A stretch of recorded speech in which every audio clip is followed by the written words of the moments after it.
Welcome back to Ghost Pirate Entertainment. I'm your host, Kanan Becker, and today we do another deep dive into Prime Video.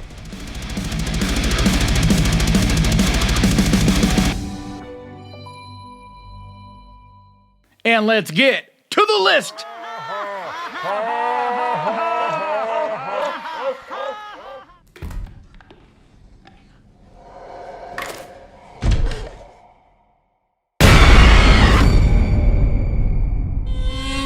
Come Play is a 2020 horror thriller, written and directed by Jacob Chase and based on his 2017 short film Larry. It stars Gillian Jacobs, John Gallagher Jr., and Ozzy Robertson.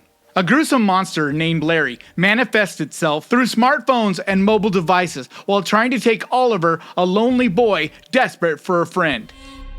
Do you know how your nightmares aren't real? Neither are ghosts or ghouls. So I remember going to see this in 2020 when it was in theaters, and it was a really short window because theaters were closed because of the pandemic, and they reopened for just a really short time, and this is one of the movies I was able to see during that small window. And I had a great time with it, and it's really bummed me out because I think this is a really solid little movie that has just really flown under the radar, and so no one talks about it. But it's well written, acted, produced. It gets super creepy at times with lots of atmosphere. I just think for as little as it's talked about, it's a damn good movie and definitely one you should check out.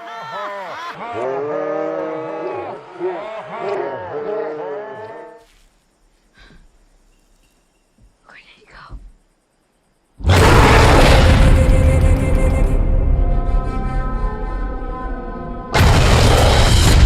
Beast is a 2022 survival action thriller, directed by Baltazar Kormaker and based on a story by Jamie Primick Sullivan. It stars Idris Elba, Sharito Copley, and Leah Jeffries. A father and his two daughters find themselves hunted by a massive rogue lion, intent on proving that the savannah has but one apex predator.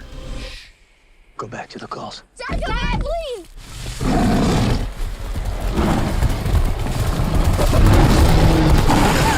So I saw this movie in theaters and I was really surprised how much fun I had with it, how good it is, and how much it kind of is a throwback to those old school nature creature feature movies. But it doesn't have like the most original story to it. I mean, it's basically this father and his daughters and his friend, and they're just trying to figure out a way to survive against this giant lion. But what makes this movie really fun is the characters. Idris Elba is an absolute badass in this movie and just goes up against this lion. But you got to kind of go with the universe that this is in because there's definitely some stuff that is outrageous and not what could really happen in a real world situation. But that's not the kind of movie this is. This is, like I said, an old school creature feature throwback. It's full of action, adventure, it's exciting, it looks fantastic, it's gorgeously shot, and like I said, the cast is a lot of fun. I think this is another really solid movie that definitely is one you should check out.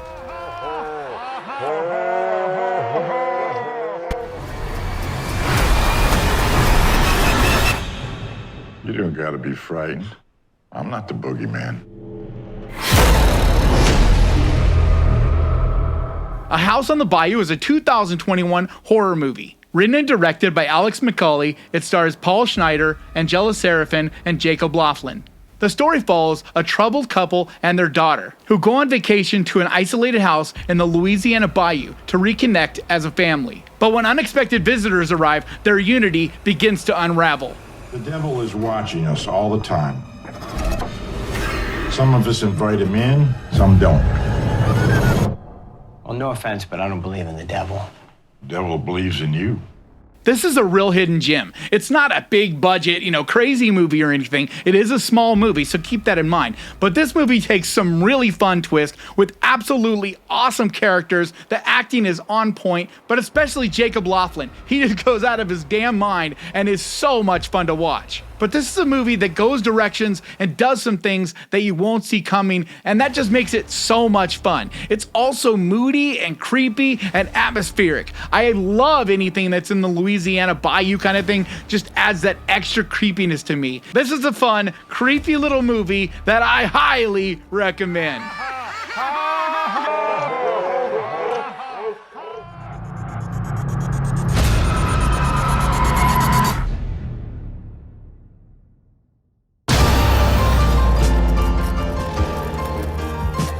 Your Next is a 2011 home invasion slasher horror movie, directed by Adam Wingard. It stars Sharni Vincent, Nicholas Tucci, and Barbara Crampton. The plot concerns an estranged family under attack by a group of mass assailants during a family reunion. What is that?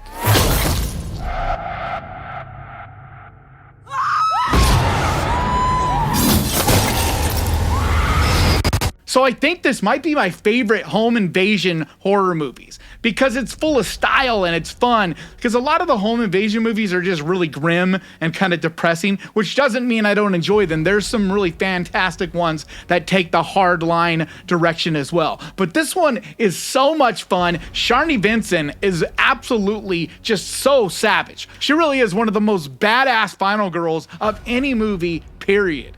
Because instead of being a survivor, she is more of the aggressor and just goes straight at them and just absolutely brutalizes people. And there's one gory scene in particular that if you've seen this, you'll remember it forever. It's so much fun. It's absolutely gory and savage as hell, but very, very fun. This also takes some twists and turns and does some things you're not going to see coming. I also love the mask design and just the overall look and special effects of this movie are fantastic. So if you're looking for something that's entertaining and just a great time, this is a perfect pick. I highly, highly recommend it.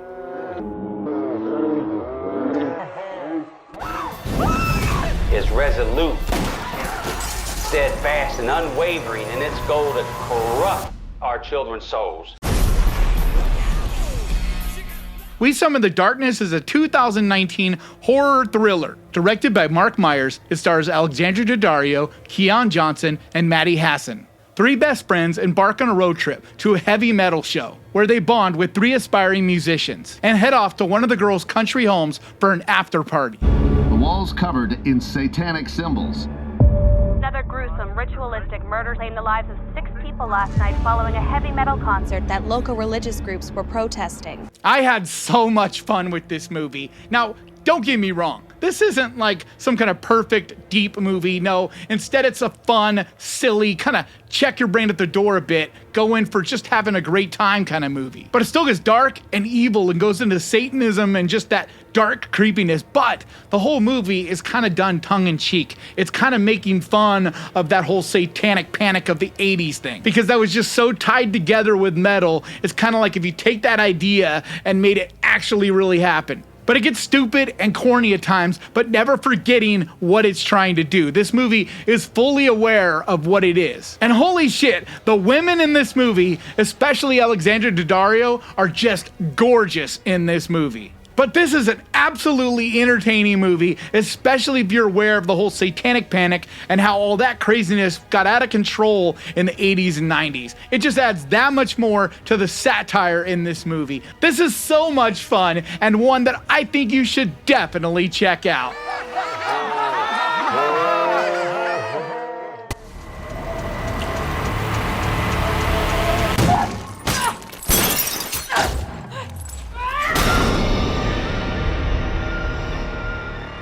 Terrifier 2 is a 2022 slasher horror movie. Written, directed, edited, and produced by Damien Leone. It's a sequel to Terrifier from 2016 and stars David Howard Thornton, Lauren Lavera, and Elliot Fulham. The story follows Art's resurrection and pursuit of Sienna Shaw and her younger brother on Halloween night. You think that guy's still out there? What's up with you and this clown all of a sudden? You're like obsessed. They never found his body. What if he decides to come back here?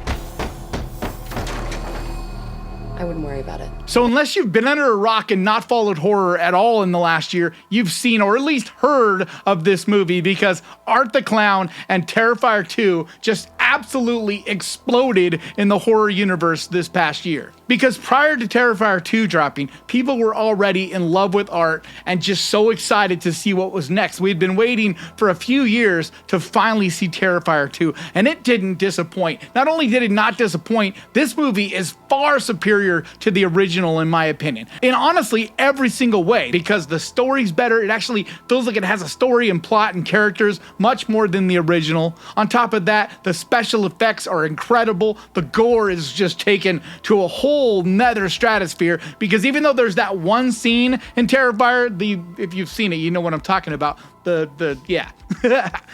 That is amazing and insane, but beyond that, it doesn't have a ton of gore, not on the level that Terrifier 2 has. But my favorite thing that Terrifier 2 does, it leans so hard into Art the Clown and his humor, his zaniness, because David Howard Thornton is just incredible embodying that character. Just with his body language and the way he does things is hysterical. So to me, everything about Terrifier 2 hit. And it was so incredible that it actually made my top 10. It was actually my number 3, I think, for my top 10 of 2022, which going into the year, I never would have expected. So I'm assuming you've seen this already, but I figured if you haven't by some chance, or if you're just wanting to rewatch it, I just wanted to let you guys know that it's over on Prime Video right now. So definitely get over there and check it out.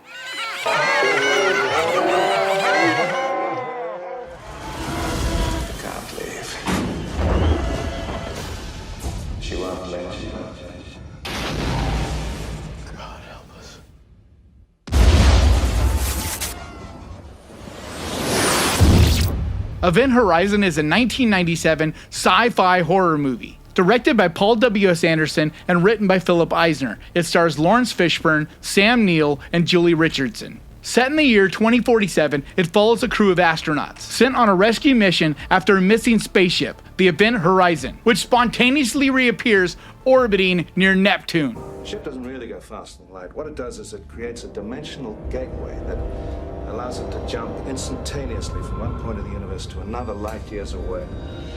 So I've talked about this movie many times on the channel. I actually just put it on my top 10 space horror movies list that I put out this last Wednesday. So I'm assuming you guys are gonna see this on a Friday, and if that goes according to plan, then this Wednesday, so just 2 days ago, I dropped that video. So definitely go over and watch that if you haven't. But I had to also mention it here just to let you guys know, for anybody that's heard me talking about this, and maybe you haven't seen this yet, that it's available on Prime. Or if you have seen it like me and just love it that much and want to rewatch it, it's available on Prime, because I actually just rewatched it. It's one of those movies that I'll never get tired of watching. It looks fantastic. The characters in it are entertaining and so much fun. It's zany. It goes way over the top. There's some elements that you might find cheesy or corny, but I think all that just kind of adds to the craziness of this movie. But my favorite thing about it is just the way it looks. This movie looks incredible. Even though we're talking about a movie that came out over 25 years ago, it still looks absolutely stunning, because they did use some CGI, but they used it very smartly. And so there's very few things that just don't work in it. Yes, there are some scenes, especially the very beginning with the debris and the cup floating, that doesn't hold up. But for the most part, the CGI that is used is tastefully done, and there's a ton of practical effects that are just mind-blowing. This movie is savage and dark and disturbing and creepy on every level. It's definitely, like it's called, Hellraiser in space. It does have that same evilness to it. So if you're a newer fan to horror and have yet to see this, I think it's one that is an absolute must for all fans of horror.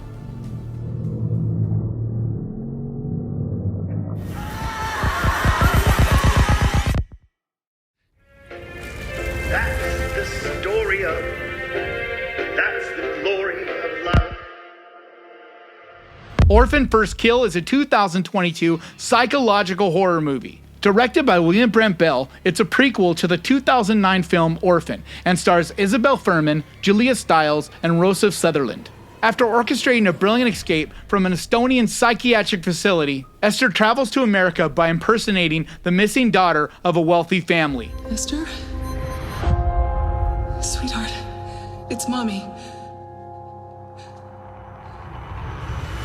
So this was one of the biggest surprises for me last year, because as much as I loved the first one, I was going into this one thinking, you know, you can't have the twist, and the twist is what made the first one so amazing. Just a quick warning, if you haven't seen the first Orphan, skip ahead a minute or so, because I'm gonna spoil it a little bit here. But if you've seen Orphan, you know that the big twist, that she is actually an adult. She's not this little girl, but in reality, she's a full-on woman, and it becomes craziness, you know, all of that. But going into this second one, that's ruined. You know, you don't have that. And this is a prequel, so there isn't a whole lot that you don't know about her going in. I mean, you know that she was in a psychiatric facility. You know that she's an adult that looks like a little girl. So what could they possibly do? And without spoiling this movie, they found a way to do another twist, and it's really smartly done. Yes, this movie is silly. Yes, this movie is campy and over the top in so many ways. It isn't something that is a very serious, thought-provoking, kind of dialogue-driven movie. This is a fun thriller, definitely more over the top and wild than the first one was. But I think it's just as good, but just in a very different way. And it's crazy. I never, ever thought I would say that. But if you have yet to check this out, thinking it just looked like it was going to be silly, because I get it. That's how I thought it was going to be. But I'm telling you, it very much surprised me and ended up being a fantastic movie that I highly, highly recommend.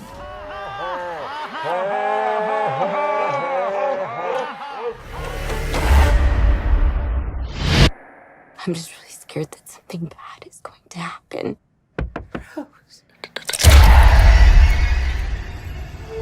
Smile is a 2022 psychological horror movie. Written and directed by Parker Finn in his feature film debut. It stars Sosie Bacon, Jesse T. Usher, and Caitlin Stasey. The story is about a therapist who witnesses a bizarre suicide and goes through increasingly disturbing and daunting experiences, leading her to believe that what she is experiencing is supernatural.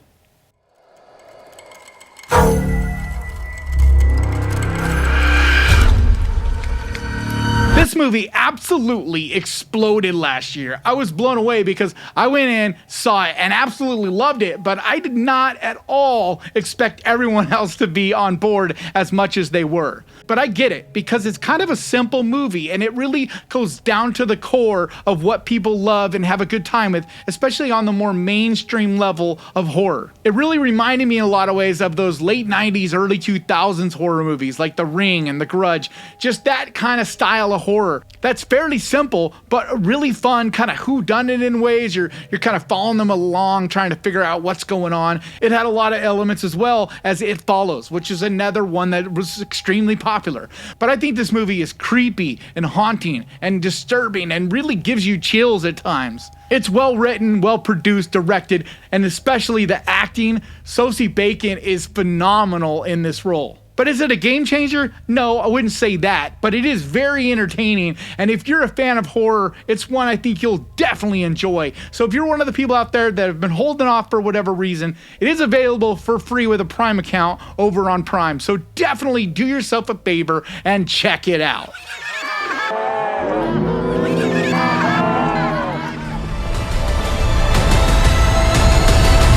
You'll be getting a call from my supervisor asking how my service was. 5 stars, Angel, 5 stars. Nope is a 2022 neo-western sci-fi horror movie. Written, directed, and produced by Jordan Peele. It stars Daniel Kaluuya, Kiki Palmer, and Steven Yeun. The story is about horse-wrangling siblings attempting to capture evidence of an unidentified flying object. You ready? Mm-hmm. Are you ready?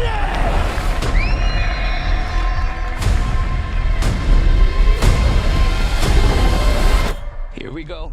This is one of the more divisive movies, I think, from last year, because a lot of people were either in love with it, saying it's like one of the greatest movies ever made, and then there was another camp of people really hating on it. I fall somewhere in the middle. I don't think it's one of the greatest ever, nothing like that, but I do think it is super, super well done. There's nothing about this movie that wasn't thought out and meticulously put together. So even if you don't like it, I feel like at the very least you should respect what goes into making a movie on this level. And I am a fan of Jordan Peele. He is one of my more favorite directors going right now. Now, I don't love every single thing that he does in every movie he's made, but for the most part, I think his movies really will hold the test of time and be considered really legit great movies long down the road. He really is a master filmmaker. But beyond all of that and the filmmaking and quality of everything that went into Nope, It's just a phenomenal summer blockbuster kind of movie. And we just don't see those hardly ever anymore, because on this level and this scale, you usually have to see these big Transformers or Captain America, Avengers stuff with tons and tons of CGI, no practical, definitely no horror. We don't see stuff like this. This is basically Jaws, a modern version of Jaws, and that's phenomenal to me. To me, that alone is something worth respecting and being excited about. So even if you didn't love every single thing about this movie, what Jordan Peele was able to accomplish and what he did in making this movie, to me, just, if I had a hat on, I would tip it to him. I have huge respect for him doing this. But this is also one of those movies that has so many layers that I found myself on the second watch enjoying it so much more, because there's so much that you miss on a first watch with this. And once you kind of know the twist and the directions that this movie goes, you're able to really kind of understand a lot of the nuance and different hidden layers and meanings that Jordan Peele put into this. So I'm guessing the majority of you at this point have seen this movie and have kind of made up your mind one way or the other. But I think either way, if you've seen it or haven't, it's a great watch no matter what. So definitely do yourself a favor this weekend. Grab your popcorn and your candy and enjoy! Alright guys, that's gonna do it for me today. Thank you so much for watching this. If you enjoyed this, do me a favor. Hit that subscribe button and ding that little bell, because that's the best way to keep track of this channel and when I post videos like this. And I post videos like this every single week. I also want to give a huge, massive, enormous thank you to the Ghost Pirate crew, to you guys over on Patreon, and to the channel members over here. You guys really have no idea how much you've been helping me stay alive, being able to eat, get gas, like just keep this ball rolling. So I appreciate you guys so much. And if you would like to help support the channel and become a member over on Patreon, there's a link down in the description. Or over here on the channel, there's a membership. There's a little button right down there. It says join. Either way, I appreciate whatever you do for this channel, liking it, subscribing it, supporting it in any way. It means so much to me. But like always, thank you so much for watching. Please crush that like button. And remember guys, horror can be fun. If you enjoyed this, click right here to watch my 10 best space horror movies video. And I'll see you guys next time.